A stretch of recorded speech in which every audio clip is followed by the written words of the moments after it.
You know when EastEnders has one of those weeks where everything just feels heavy?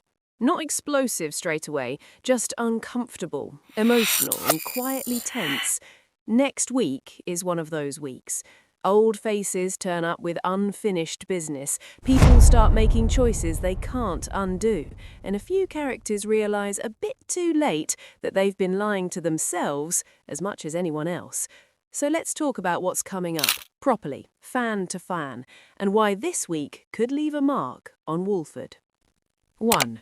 Mark Fowler Jr. returns, but something doesn't sit right. Any time a Fowler comes back to the square, it brings a certain weight with it. History, family guilt, unfinished business is all there the second Mark Fowler Jr. walks in. At first, his return feels emotional in a good way. Vicky sees her brother, and for a moment she can breathe again. She's facing something terrifying, and suddenly there's someone from her past who reminds her she's not alone.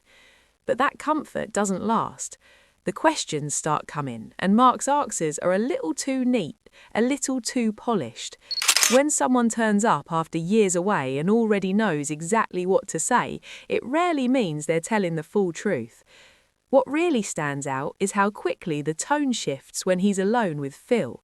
That conversation doesn't feel casual at all. It feels urgent, like Mark's been carrying something heavy long before he stepped back onto the square. And then comes the moment where he lets something slip, something that clearly wasn't meant to come out. In Walford, one loose sentence is all it takes for chaos to start spreading. This doesn't feel like a short visit for family support. It feels like the start of something complicated. And with the Fowler-Mitchell history, emotions are almost guaranteed to spill over. 2. Max Branning blocks Jasmine. Protection or control? Whenever Max Branning decides he knows what's best for someone else, you can almost feel the warning signs flashing. Jasmine isn't just planning to leave the square, she's desperate to. This isn't about adventure or a fresh start. It feels like panic, like she's trying to get away before the truth catches up with her. Max steps in claiming he's doing the right thing, that he's protecting people. But it doesn't take long before it stops feeling like concern and starts feeling like control. The moment Oscar becomes part of the conversation, everything shifts, because once children become leverage, the situation stops being about safety and starts being about power.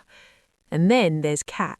Fans know Kat doesn't miss much, and she especially doesn't like being lied to.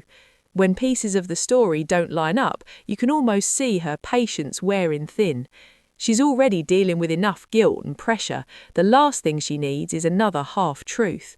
This storyline feels like it's building towards a moment where everyone realises, too late, that they've made things worse instead of better. And Max, once again, might learn that forcing people to stay only pushes them further away. 3. Elaine Peacock gets news she isn't ready for.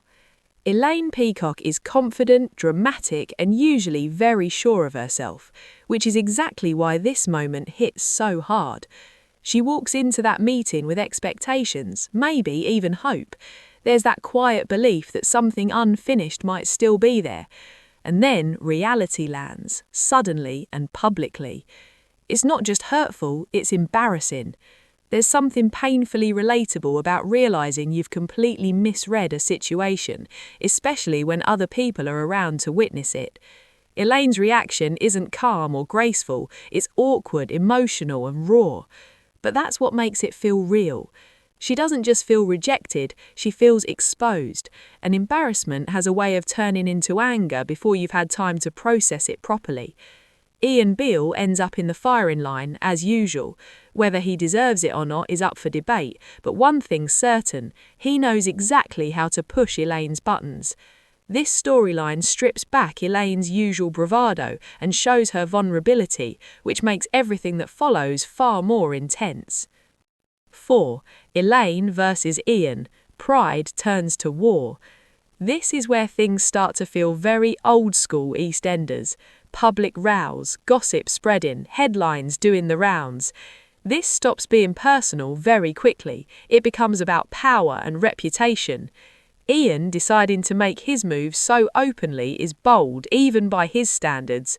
The threat he makes isn't subtle and it isn't accidental, it's calculated. But Elaine's response, though, that's pure Peacock energy. Instead of backing down or licking her wounds, she goes straight on the offensive. If Ian wants to play the political game, she's more than happy to step onto the same board.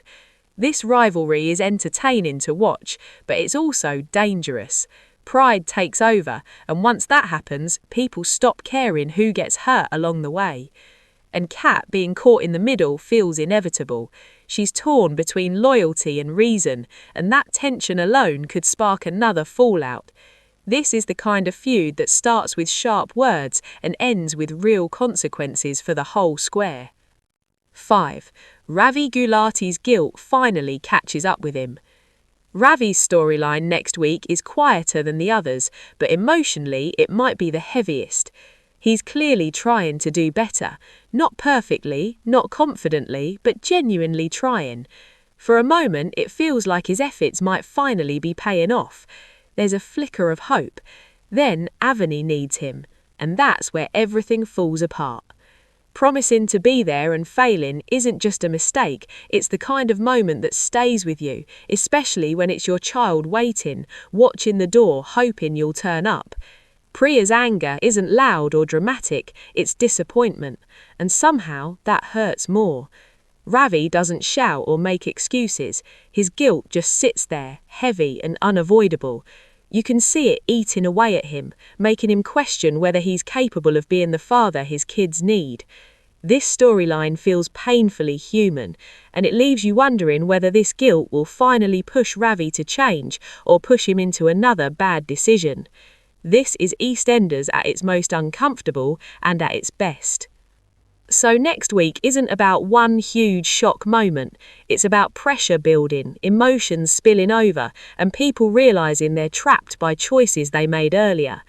Old faces bring old secrets, good intentions cause damage, and guilt refuses to stay buried.